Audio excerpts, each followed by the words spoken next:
Hello and welcome back साथियों। I am Anil on my YouTube channel social service with Anil. साथियों, आज हम उत्तर प्रदेश से संबंधित एक बहुत महत्वपूर्ण टॉपिक पे विचार करने वाले हैं और ये हमारी करंट अफेयर्स और समसामयिकी विषय से संबंधित है, बहुत महत्वपूर्ण है। आज एक केस स्टडी के माध्यम से हम देखेंगे कि किस तरह से जो है एक डीजीपी का, जो कि एक आईपीएस अधिकारी होते हैं, एक आईपीएस अधिकारी का किस तरह से डीजीपी, एक जो कि प्रदेश रैंक का, प्रदेश स्तर पे पुलिस रैंक का एक सबसे सर्वोच्च अधिकारी होता है, उसका चयन कैसे किया जाता है, क्या उसके प्रोसेस हैं। तो जैसा आप जानते हैं कि जो वर्तमान में प्रदेश के, उत्तर प्रदेश के जो डीजीपी हैं मुकुल गोयल, उनका जो है कि किसी कारणवश जो है कि उनको जो है उनका डिमोशन कर दिया गया है।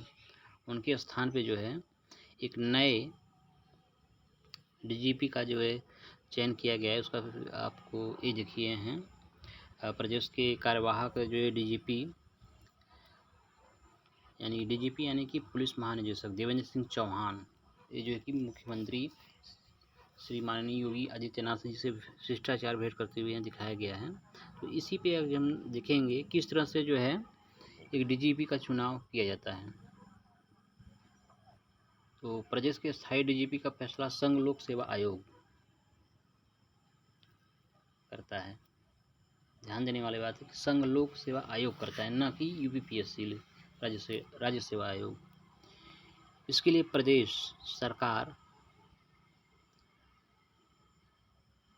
पैनल मांगता है। पैनल में 30 साल की सेवा पूरी कर चुके सभी आईपीएस अफसरों की सूची यूपीएससी को भेजी जाएगी।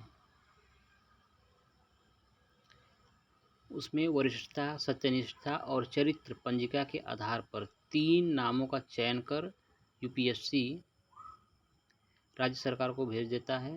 राज्य सरकार उन 3 में से किसी एक को डीजीपी का ओहदा दे देता है। तो यहाँ पे ध्यान देने वाली बात है क्या है कि इसका चयन यूपीपीएससी के माध्यम से होता है और इसमें जो है कि प्रदेश सरकार से यूपीपीएससी क्या करता है, एक पैनल मांगता है। और पैनल में किसको शामिल किया जाता है, जो 30 साल की सेवा पूरी कर चुके हों, पूरी कर चुके आईपीएस अधिकारी की एक सूची होती है जो यूपीपीएससी को भेजी जाती है। उसमें जो है कि 3 बातों का ध्यान रखा जाता है, वरिष्ठता, सत्यनिष्ठा और चरित्र पंजिका। इन 3 आधार पर जो है कि चयन करके यूपीएससी राज्य सरकार को भेज देता है और राज्य सरकार इन 3 में से किसी एक को डीजीपी बना सकती है।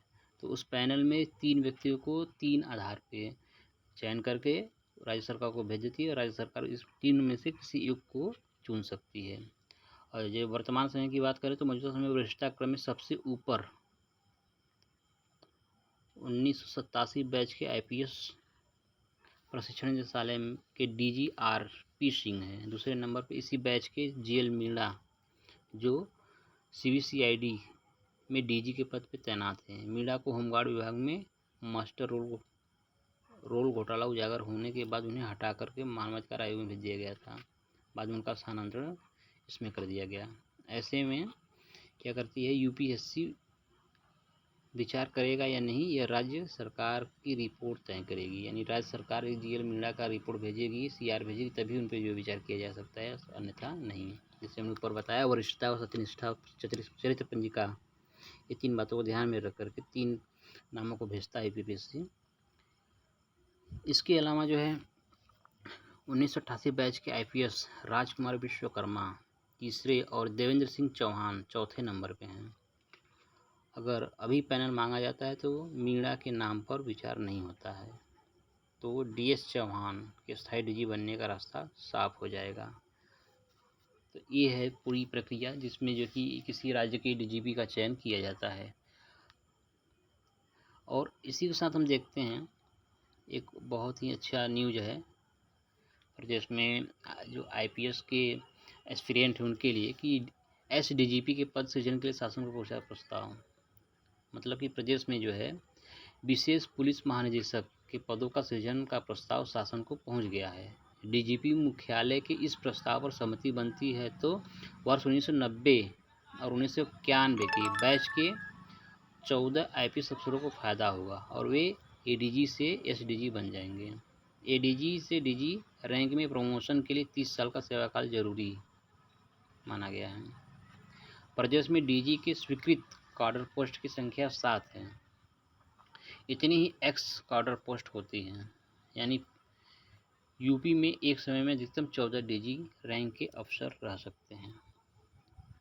तो ये टॉपिक जो है 2-3 दिनों से न्यूज़ में बराबर बना रहा है। आप देख सकते हैं, ये है प्रदेश के हमारे निवर्तमान डीजीपी मुकुल गोयल जी, जिनका जो किन्हीं कारणोंवश जो है कि इनको जो है कि हटा दिया गया है।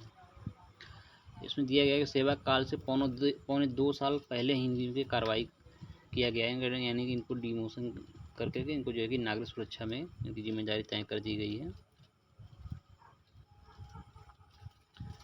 और अगले दिन यहाँ देखते हैं कि डीएस चौहान, जैसे कि हम चर्चा कर रहे थे, डीएस चौहान को कार्यवाहक डीजीपी जो है बनाया जा चुका है। ये जो है इंटेलिजेंस के साथ जो है अतिरिक्त चार्ज, और ये 1988 बैच के आईपीएस अधिकारी हैं।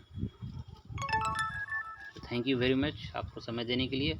जाहिर है कि ये टॉपिक बहुत ही महत्वपूर्ण है और आप इस पर विचार करेंगे और इसे गंभीरता से लेंगे। Thank you very much.